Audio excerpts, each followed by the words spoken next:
He thought it was just another ordinary day, just a quick stop in public, nothing unusual.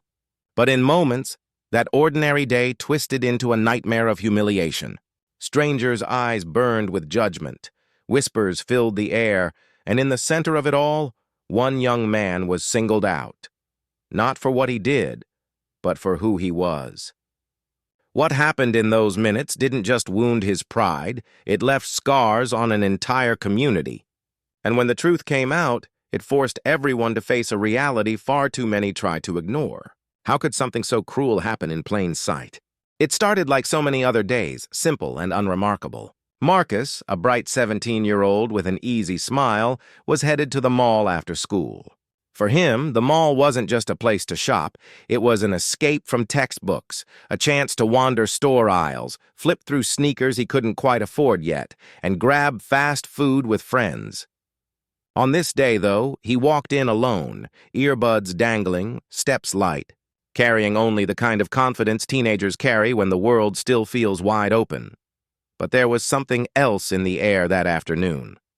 While Marcus drifted toward his favorite store, a shadow of attention followed him, subtle but sharp. A store clerk glanced twice. A security guard adjusted position. To Marcus, it was background noise, easy to brush off. After all, he had done nothing wrong. Nothing at all. The truth, though, was that tension was already brewing. One sideways glance became a watchful stare. Small whispers turned into deliberate suspicion. And though Marcus didn't yet realize it, his every movement was being measured through a different kind of lens, not one of fairness, but of prejudice. Within minutes, his ordinary mall trip would spiral into something far darker, pulling him into a painful reality no teenager should have to face. Marcus strolled through the brightly lit mall, his headphones low, the buzz of weekend chatter all around.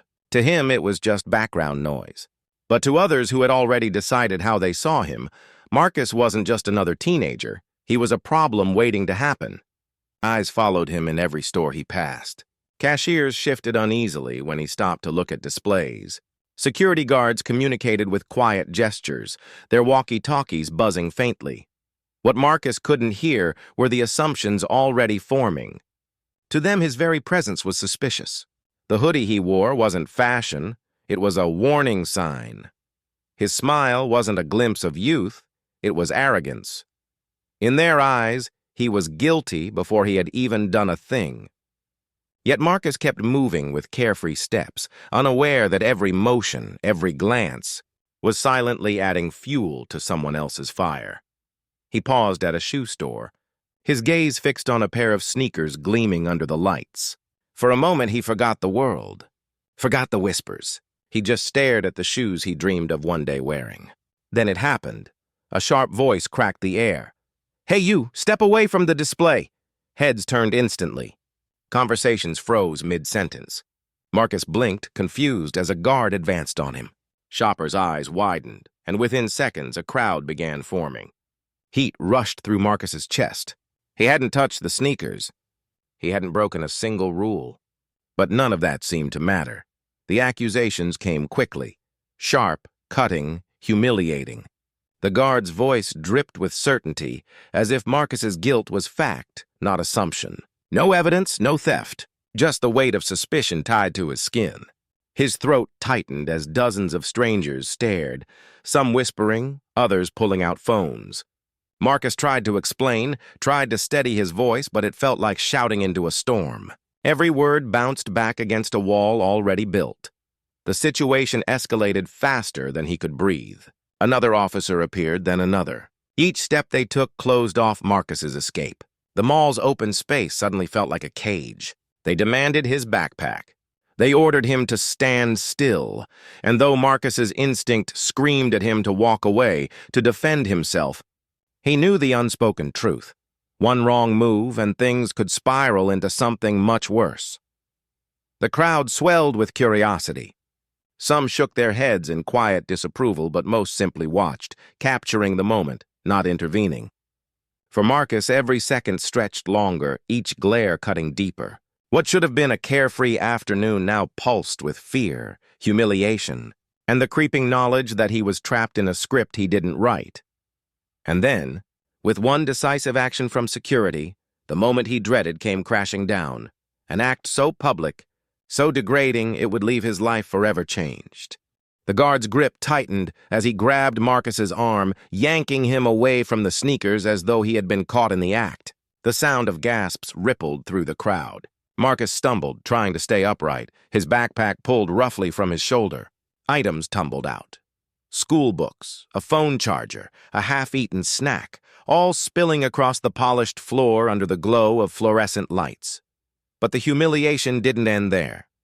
The guard held Marcus in front of everyone, muttering words loud enough for the crowd to hear. "Caught him trying to steal!" Marcus's cheeks burned, his pulse racing like a drum in his ears. He shouted, "That's not true!" But his voice cracked under the weight of disbelief. It didn't matter what was inside his bag. In that moment, the truth had become invisible, buried beneath suspicion and skin color. Phones recorded every second. Strangers whispered in judgment. Some faces softened with guilt, but no one stepped forward. Marcus wasn't just fighting for dignity, he was fighting for recognition of his humanity. And the more he tried to steady himself, the more force pressed against him. His wrists were shoved together, cold metal cuffs threatening to snap shut, all while the crowd watched, as though this was a performance. The worst moment wasn't the rough hands, the accusations, or even the betrayal of justice. It was the silence, knowing dozens of people saw what was happening and still chose to stand by. His freedom, his reputation, his sense of safety, they were all being stripped away in plain sight. And just when it seemed Marcus was about to vanish into the system, the unexpected happened, something no one, not even Marcus, could have predicted. Just when it seemed Marcus would be dragged away in handcuffs, the tide shifted. A bystander stepped forward, someone who had been filming the entire time. Their voice cut through the guard's accusations, louder than the whispers, steadier than the tension. "Check the video. He didn't steal anything." Others hesitated, then another person spoke up, backing the truth. And slowly the false narrative began cracking. Embarrassed, the guards loosened their grip. The cuffs never closed. Marcus stood trembling, his belongings scattered on the floor, his sense of safety shattered. He walked out of the mall that evening, technically free, but the damage was done. A piece of innocence had been ripped away. He did nothing wrong, yet in those few minutes he was made to feel like a criminal. But this story, Marcus's story, didn't end in that mall. The video spread. Conversations erupted. What was meant to be a quiet humiliation became a public reckoning, a reminder of a wound this country has never healed. Some dismissed it as just an incident. But for those who recognized the pattern, it was another chapter in a truth too many already knew. Racism doesn't always wear a hood or carry a torch. Sometimes it wears a badge, a uniform, or simply the comfort of unchecked bias. Marcus will remember the stares, the fear, the silence of the crowd. And we must remember it too.